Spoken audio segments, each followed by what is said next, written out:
This video is brought to you by TotalSolutionPlus.com. আসসালামু আলাইকুম। একটা রাউটারের আন্ডারে থাকা বিভিন্ন ডিভাইসগুলো থেকে সেই রাউটারের পক্ষে কখনো কি ডাটা চুরি করা সম্ভব? রাউটারের কোম্পানিগুলো এ সম্পর্কে কি বলছে, তাদের প্রাইভেসি পলিসিতে আসলে কি আছে, আর এই প্রাইভেসি পলিসিটাই বা কি, এগুলো সম্পর্কে জানাটা কি খুব ইম্পর্টেন্ট? কোন কোম্পানি সবচেয়ে লম্বা প্রাইভেসি পলিসি মেনটেন করে এবং কার হাতে আপনার ডিভাইস এবং আপনার ডিভাইসে থাকা ডাটাগুলো সবচেয়ে বেশি সুরক্ষিত? তো আজকের পুরো ভিডিওতে এই বিষয়গুলো নিয়ে বিস্তারিত আলোচনা থাকছে। আপনারা বুঝতে পারবেন how things are actually going on. বরাবর মতোই পুরো ভিডিও জুড়ে আমি মাজহারুল ইসলাম আছি আপনাদের সাথে, আর আপনারা দেখছেন total solution plus, the ultimate tech solution. আলোচনার একদম প্রথমেই চলেন জানিয়ে দিচ্ছি যে এই প্রাইভেসি পলিসিটা আসলে কি জিনিস। প্রাইভেসি পলিসির সোজা বাংলা করলে দাঁড়াচ্ছে গোপনীয়তা নীতি, অর্থাৎ প্রাইভেসি পলিসি হচ্ছে এক ধরনের স্টেটমেন্ট বা লিগ্যাল ডকুমেন্ট যার মাধ্যমে বলা হয়ে থাকে কোনো কোম্পানি, কোনো ওয়েবসাইট বা কোনো অ্যাপ বা কোনো ডিভাইস তার গ্রাহক, দর্শক বা ইউজারদের থেকে কি কি ইনফরমেশন কালেক্ট করবে এবং সংরক্ষণ করবে, পরে সেগুলোকে সে কী কী কাজে ব্যবহার করবে এবং সেই তথ্যগুলো অন্য কোনো থার্ড পার্টির হাতে সে তুলে দেবে কিনা। তো এই ইনফরমেশনগুলো অর্থাৎ প্রাইভেসি পলিসিটা একদম লিখিত বক্তব্য আকারে আমাদের সামনে পেশ করতে হয়, আমাদেরকে অ্যাকনলেজ করতে হয় এবং অবশ্যই তাদেরকে এটা মেনটেন করে চলতে হবে, অন্যথায় তাদের লিগ্যাল কনসিকুয়েন্সেস ফেস করা লাগতে পারে, আর পরে কাঠগড়ায় দাঁড়িয়ে এরকম পানি পান করা লাগতে পারে। এখন সাদা চোখে আপনি যদি কোনো একটা অ্যাপ অথবা কোনো একটা ওয়েবসাইটের ডাটা কালেকশনের সক্ষমতার কথা চিন্তা করেন, তাহলে সেটা ওয়াইফাই রাউটারের তুলনায় বেশি হওয়ার কোনো সম্ভাবনা নাই। অর্থাৎ একটা ওয়াইফাই রাউটারের পক্ষে প্রত্যেকটা ডিভাইস থেকে কিন্তু সাইমালটেনিয়াসলি ডাটা কালেকশন করা সম্ভব, যেটা কিনা ইন্ডিভিজুয়ালি প্রত্যেকটা ডিভাইসে ইনস্টল থাকা অ্যাপ বা কোনো ধরনের কোনো ব্রাউজারের পক্ষে পসিবল না। এর কারণ হচ্ছে একটা ওয়েবসাইট বা অ্যাপ বা একটা নর্মাল ডিভাইসের পক্ষে শুধুমাত্র সংশ্লিষ্ট ব্যক্তির ডাটা কালেকশন করা সম্ভব হয়, বাট রাউটারের পক্ষে কিন্তু সবার ডাটা, সবার ইনফরমেশন একসাথে কালেকশন করা পসিবল। এবং এই জিনিসটা রেস্ট্রিক্টেড বাই প্রাইভেসি পলিসি, এবং আমাদেরকে অবশ্যই জানতে হবে যে একটা রাউটারের প্রাইভেসি পলিসিতে আসলে কি কি জিনিস থাকে এবং প্রাইভেসি পলিসির কোন কোন টার্মের ফলে সে আমাদের কাছ থেকে কী কী ইনফরমেশন শেয়ার করতে পারবে, কী কী ইনফরমেশন সে আমাদের কাছ থেকে নিতে পারবে, অথবা আমরা ইউজার হিসাবে কী ধরনের রাইট সংরক্ষণ করি। একটা ওয়াইফাই রাউটারের পক্ষে আপনার পার্সোনাল ডাটা এবং পার্সোনাল কন্ট্যাক্ট নাম্বার সব কিছুই কিন্তু কালেকশন করা পসিবল। আপনি যখন কোনো লগ ইন আইডি ক্রিয়েট করবেন, অর্থাৎ অ্যাকাউন্ট তৈরি করবেন, তখন আপনার নাম, ফোন নাম্বার, ইমেল অ্যাড্রেস এবং ঠিকানা বা লোকেশন, ইভেন আপনার জেন্ডার, আপনার এজ, এই ধরনের নানা ইনফরমেশন কিন্তু তারা সংগ্রহ করবে। এরপরে হচ্ছে পেমেন্ট ইনফরমেশন কালেকশন। আপনি যখন অনলাইনে কোনো প্রোডাক্ট বা কোনো কিছুর সাবস্ক্রিপশন করবেন, তখন তারা আপনার ক্রেডিট কার্ড নাম্বার কালেক্ট করতে পারে। এটা এক একটা কোম্পানি এক একভাবে করে। কেউ কেউ তাদের নিজস্ব প্রোডাক্ট অথবা সার্ভিস পারচেস করার সময় করে যেন পরবর্তীতে ওয়ারেন্টি এবং আফটার সেল সার্ভিসটা খুব সহজে নিশ্চিত করা যায়। আবার কোনো কোনো কোম্পানি আছে অ্যাজ এ হোল সব কিছুই কালেক্ট করে। একটা রাউটারের পক্ষে আপনি কখন কি অ্যাক্টিভিটি করতেছেন সব কিছুই কিন্তু মনিটর করা পসিবল। আপনি যদি মোবাইলে তাদের অ্যাপ ইনস্টল করেন, তখন দিনের কোন কোন সময় আপনি তাদের অ্যাপ ইউজ করতেছেন, দিনের কোন সময়টাতে আপনি তাদের অ্যাপটা বেশি বেশি ইউজ করতেছেন, বা আপনার কি কি ডিভাইস ওই রাউটারের সাথে কানেক্টেড আছে, সেগুলো কোন কোন পারপাজে আপনি ইউজ করেন, কি কি সাইট আপনি ব্লক করেছেন এবং কি কি সাইট আপনি আপনার চয়েস লিস্টে জায়গা দিয়েছেন, র্যান্ডমলি আপনার এই সকল ধরনের অ্যাক্টিভিটি তারা চাইলে মনিটর করতে পারবে। যদি থার্ড পার্টি কোনো সাইট বা প্রোডাক্ট বা সার্ভিস আপনি অ্যাক্সেস করেন, সেসব ডাটাও কিন্তু তারা কালেক্ট করবে। আপনার রাউটারের মধ্যে করা নানা ধরনের সেটিংসের তালিকা তারা সংগ্রহ করবে। ইভেন এটা সরাসরি তারা আপনার রাউটারের থ্রুতেও করতে পারে, অথবা ক্লাউড সার্ভিসে সাবস্ক্রাইব করলেও তারা আপনার ডাটা সংগ্রহ করতে পারবে। আচ্ছা, এখন তারা এই ডাটাগুলো কেন সংগ্রহ করে সেটা যেমন একটা প্রশ্ন, তারা এই ডাটাগুলো দিয়ে কী করে সেটাও কিন্তু একটা বড় প্রশ্ন। তাদের ভাষ্য মতে তারা কিছু লেজিটিমেট কারণে আপনার কাছ থেকে এই তথ্যগুলো সংগ্রহ করবে, এবং এর দুইটা দিক আছে। একটা দিক হচ্ছে কোম্পানি নিজে এই ডাটাগুলো দিয়ে কী করে, এবং থার্ড পার্টি যাদের হাতে তারা এই ডাটাগুলো তুলে দিচ্ছে তারাই বা এগুলো দিয়ে কী করে। এই লেখাগুলো একদম A to Z ভালোভাবে লক্ষ্য করেন। তারা যে কোনো ধরনের কন্ট্যাক্ট প্রসেসিংয়ের জন্য এই ইনফরমেশনগুলো ইউজ করে, প্রোডাক্ট এবং সার্ভিস প্রোভাইডিংয়ের জন্য তারা এগুলো ইউজ করে, তারা কাস্টমারদের ইনকোয়ারি এবং ইস্যুগুলো বিচার বিশ্লেষণ করে সেই হিসাবে পদক্ষেপ নেওয়ার জন্য এগুলো ইউজ করে, মার্কেট ডিমান্ড অ্যানালাইসিস করার জন্য তারা এগুলো ইউজ করে, প্রোডাক্ট এবং সার্ভিস কোয়ালিটি ইমপ্রুভমেন্টের জন্য তারা এইসব ইনফরমেশনগুলো ব্যবহার করে।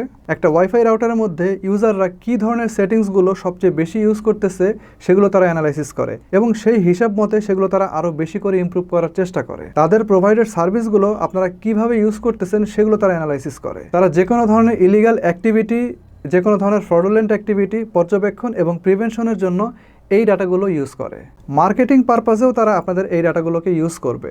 তারা আপনাদের কাছে তাদের বিভিন্ন ধরনের অফার এবং প্রোডাক্টের প্রমোশন করতে পারবে, এবং যদি কোনো থার্ড পার্টি প্রোডাক্টের উপরে আপনার কোনো চাহিদা থাকে তখন তারা কালেক্টেড ইনফরমেশনের সাথে মিলিয়ে বিজ্ঞাপন আকারে আপনার সামনে সেগুলোকে হাজির করবে, এবং তারা এটাও অ্যানালাইসিস করবে যে কী ধরনের বিজ্ঞাপন আপনি পছন্দ করেন এবং কী ধরনের বিজ্ঞাপন আপনি অপছন্দ করেন, এবং এই ইনফরমেশনটাও তারা সংশ্লিষ্ট থার্ড পার্টি কোম্পানির কাছে প্রোভাইড করবে। ওদের মাদার কোম্পানি সহ সংশ্লিষ্ট সকল সিস্টার কনসার্নগুলোর কাছে আপনাদের ইনফরমেশনগুলো প্রোভাইড করবে, এমনকি এই কোম্পানিগুলোকে যেসব থার্ড পার্টি কোম্পানিগুলো বিভিন্ন সার্ভিস দিয়ে থাকে তাদের কাছেও এই সকল ইনফরমেশনগুলো শেয়ার করবে। এগুলো তারা তাদের নিজস্ব মার্কেট ডেভেলপ করার ক্ষেত্রে কাজে লাগায়। টিপি লিঙ্কের কাছে তাদের প্রাইভেসি পলিসি সেকশন 1.2-তে থাকা ইউজারদের ব্রাউজিং হিস্টোরি সম্পর্কে জিজ্ঞেস করলে তারা জানায় র্যান্ডমলি তারা এটা কালেকশন করে না, বাট কেউ যদি প্যারেন্টাল কন্ট্রোলের মাধ্যমে কোনো ধরনের কোনো রেস্ট্রিকশন দাঁড় করায় তাহলে তারা সেগুলো মনিটর করে এবং সেই ব্রাউজিং হিস্টোরিগুলো কালেকশন করে। রাউটার কোম্পানিগুলো এই ধরনের ইনফরমেশন তাদের আরও যারা বিজনেস পার্টনার রয়েছে ওদের সঙ্গে শেয়ার করবে, তবে এগুলো সবই হচ্ছে বিজনেস ডেভেলপমেন্টের জন্য।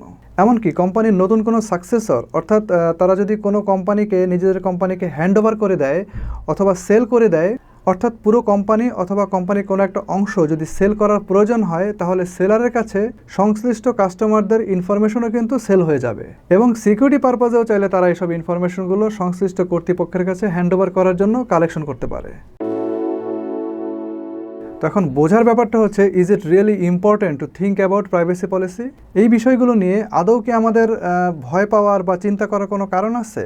একদম সিম্পলি সাদা চোখে চিন্তা করলে হয়তো না, তবে তাদের কিছু কিছু থার্ড পার্টি অথবা অন্যান্য ওয়েবসাইট দ্বারা আপনি সামটাইমস বিরক্তির শিকার হতে পারেন। অ্যাকচুয়ালি আপনার কাছে তখন মনে হবে যে এই জিনিসগুলো যেগুলো আমার কাছে বারবার আসতেছে সেগুলো কেন আসতেছে, এগুলো তো আমার দরকার নাই। অন দ্য আদার হ্যান্ড আপনি অবাক হয়ে দেখবেন যে যে জিনিসগুলো আপনার আসলে দরকার ঠিক সেই জিনিসগুলোই কীভাবে যেন আপনার সামনে এসে হাজির হচ্ছে, এবং এই জিনিসটা শুধু আপনার যে ওয়াইফাই রাউটার এবং তার যে অ্যাপ আপনার মোবাইল ইনস্টল করা আছে তার মাধ্যমে হবে এমনটা কথা নাই। আপনার মোবাইল ইনস্টল করা থাকা যে কোনো ধরনের অ্যাপের মাধ্যমেই কিন্তু এই জিনিসটা হতে পারে। এগুলো কমপ্লিটলি হচ্ছে মার্কেটিং স্ট্র্যাটেজি বলে আমরা ধরে নিতে পারি, বাট এছাড়াও আরও অনেক কিছু থাকতে পারে, বাট সেগুলো বললে তো বেসিক্যালি আপনাকে এবং আপনার প্রয়োজনকে তারা আবিষ্কার করে এবং সেই আবিষ্কারের ফলাফল অনুসারে আপনার সামনে আপনার ডিজায়ার্ড যে প্রোডাক্টগুলো যেগুলো আপনার দরকার, যেগুলো আপনি খুঁজতেছেন সেগুলো হাজির করবে। হয়তো বা কোনো একটা অ্যাপ ডিরেক্টলি আপনার কাছে কোনো কিছু হাজির করবে না, বাট সে কিন্তু অন্য একটা অ্যাপের কাছে বা অন্য একটা সাইটের কাছে আপনার ইনফরমেশনগুলো সেল করবে, এবং পরবর্তীতে সেই সাইটটা আপনার সামনে আপনার প্রয়োজনীয় যেসব ইনফরমেশন বা পণ্য সেগুলো এনে হাজির করবে। বাট সব যদি এভাবে ট্রান্সপারেন্টলি হতো তাহলে কিন্তু কোনো সমস্যা ছিল না। বেশিরভাগ সময়ই প্রাইভেসি পলিসিতে এত পরিমাণ লেখা দেখা যায় যে ইউজাররা সঠিকভাবে পয়েন্ট আউট করতে পারে না যে তাদের কোন জিনিসটা আসলে জানা দরকার এবং কোন জিনিসটা আসলে আদৌ জানার কোনো দরকার নাই। বেশিরভাগ সময়ই এগুলো এতটাই সতর্কতার সাথে লেখা থাকে যেন ইউজাররা এখান থেকে কোনো কিছু বুঝতে পারলো কি পারলো সেটা ইম্পর্টেন্ট না, কোম্পানিকে প্রোটেক্ট করাই থাকে সেই প্রাইভেসি পলিসির মূল লক্ষ্য। এবং আপনি দেখবেন যে ওই প্রাইভেসি পলিসির কোনো লাইন আছে তার অর্থ যদি আপনি বুঝতে চান, জাস্ট শুধু লাইনের অর্থটা যদি বুঝতে চান তাহলে আপনাকে ওই সংশ্লিষ্ট বিষয়ের অনেক গভীরে প্রবেশ করতে হচ্ছে। ইনফ্যাক্ট এমনও হতে পারে যে আপনি সব কিছু পড়াটা বাদ দিয়ে দিলেন এবং চিন্তা করলেন ওকে যা লেখা আছে কোনো সমস্যা নাই, আমি সব মেনে নিয়ে এগ্রি করে দিলাম। এখন আপনি যদি প্রত্যেকটা রাউটারের প্রাইভেসি পলিসির দিকে খেয়াল করেন তাহলে দেখবেন যে কম বেশি অলমোস্ট সবগুলোর প্রাইভেসি পলিসি কিন্তু একই রকমই থাকে, এবং এদের যে টার্মস অ্যান্ড কন্ডিশন এবং নীতিমালা যেগুলো আসলে আপনার জানা দরকার সেগুলো দেখবেন যে বেসিক্যালি সব একই রকম। তবে আপনি যদি এদের ওয়ার্ড কাউন্টে যান, অর্থাৎ প্রাইভেসি পলিসিতে কতগুলো ওয়ার্ড আছে সেদিকে যান, তাহলে এদিক থেকে টিপি লিঙ্কের প্রাইভেসি পলিসি হচ্ছে একদম ছোট অর্থাৎ কম শব্দের। আর এই লিস্টে সবচেয়ে বেশি পরিমাণ ওয়ার্ড প্রাইভেসি পলিসিতে যে ব্যবহার করেছে সে কোম্পানির নাম নেটগিয়ার। তো ভিউয়ার্স, আপনারা এখন জানেন যে আসলে প্রাইভেসি পলিসি কী, রাউটারের প্রাইভেসি পলিসি কী, এবং কোম্পানিগুলো কেন ইউজারদের ইনফরমেশনগুলো কালেকশন করে এবং কালেকশনের পরে সেই ইনফরমেশনগুলো দিয়ে তারা কি করে। আপনি এটাকে ডিরেক্টলি চুরি বলতে পারবেন না, কারণ পড়ে হোক না পড়ে হোক আপনি কিন্তু ডিরেক্টলি ইনডাইরেক্টলি তাদের পলিসিতে এগ্রি করেই তাদের পণ্য ব্যবহার করছেন। সো ভিউয়ার্স, এই ছিল ভিডিও। কেমন লাগলো কমেন্ট করে অবশ্যই জানান। ভিডিওটা ভালো লাগলে অবশ্যই লাইক দেন। শীঘ্রই আসবো নতুন কোনো ভিডিও নিয়ে, নতুন কোনো রিভিউ নিয়ে। সে পর্যন্ত সবাই ভালো থাকেন, নিরাপদে থাকেন এবং সুস্থ থাকেন। আল্লাহ হাফেজ। অ্যান্ড এরকম ইনফরমেটিভ ভিডিও আরও সামনে পাওয়ার জন্য আপনি চাইলে চ্যানেলটা সাবস্ক্রাইব করে রাখতে পারেন, and that will be appreciated.